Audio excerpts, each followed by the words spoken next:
दरम्यान वस्तुस्थिती अहवाल न मागवता पोलीस अधीक्षकांचे निलंबनाचे आदेश नेमके कसे दिले असा सवाल मंत्री जयकुमार गोरेंनी विचारलाय। एसपींचे निलंबन तात्काळ स्थगित करण्याची मागणी देखील जयकुमार गोरेंनी केली आहे। निवडणूक चालू असताना 100 मीटरच्या आत जायला नाही पाहिजे, 5 मीटरवर सभागृहाच्या जातात कसं अध्यक्ष महोदय? या सगळ्या गोष्टीची चौकशी झाली पाहिजे, याही गोष्टीची माहिती घेतली पाहिजे आणि आपण कायदा सुव्यवस्था पाळायची जबाबदारी आहे कुणाची? फक्त इथं चर्चा झाली म्हणून एखाद्या IPS अधिकाऱ्याला सस्पेंड करणं हे नियमांना धरून सभापती महोदय नाही। आपण अशा पद्धतीचे निर्देश कसे देऊ शकतो? भारतीय जनता पक्षाला दोष द्यायचं काय कारण आहे? कशासाठी भारतीय जनता पक्षावर ब्लेम करता? ही सगळी परिस्थिती सभापती महोदय जोपर्यंत सभागृहाच्या समोर येत नाही, त्याची चौकशी होत नाही, तोपर्यंत अशा पद्धतीची कारवाई करणं उचित नाही। या सगळ्या परिस्थितीमध्ये अशा पद्धतीची भूमिका घेणं योग्य नाही। आणि सभापती महोदय एक आहे, सभापती महोदय या एसपीचं जे आपण निलंबन केलंय त्याला तातडीने स्थगिती देण्याची आवश्यकता आहे। दरम्यान उपमुख्यमंत्री एकनाथ शिंदे यांनी एकूणच या साताऱ्याच्या घटनेविषयी काय म्हटलंय आपण तेही बघूया।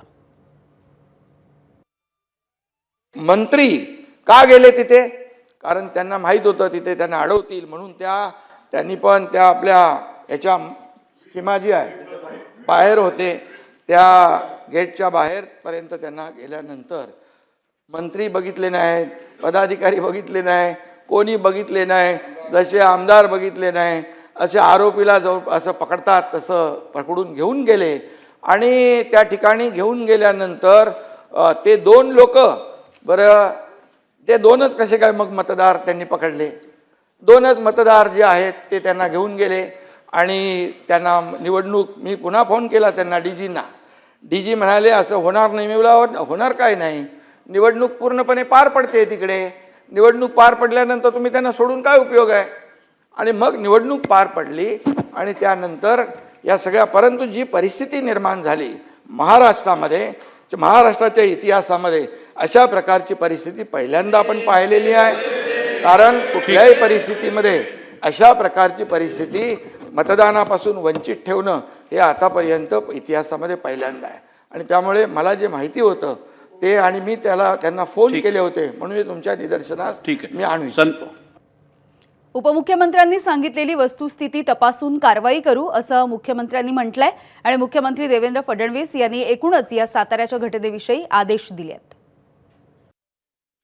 उपमुख्यमंत्र्यांनी जी वस्तुस्थिती सांगितलेली आहे त्या वस्तुस्थितीच्या आधारावर या संपूर्ण प्रकरणाची योग्य ती चौकशी केली जाईल आणि चौकशीच्या मध्ये जे काही निष्पन्न होईल त्यानुसार त्याच्यावर कारवाई केली जाईल। ABP माझा, उघडा डोळे बघा नीट।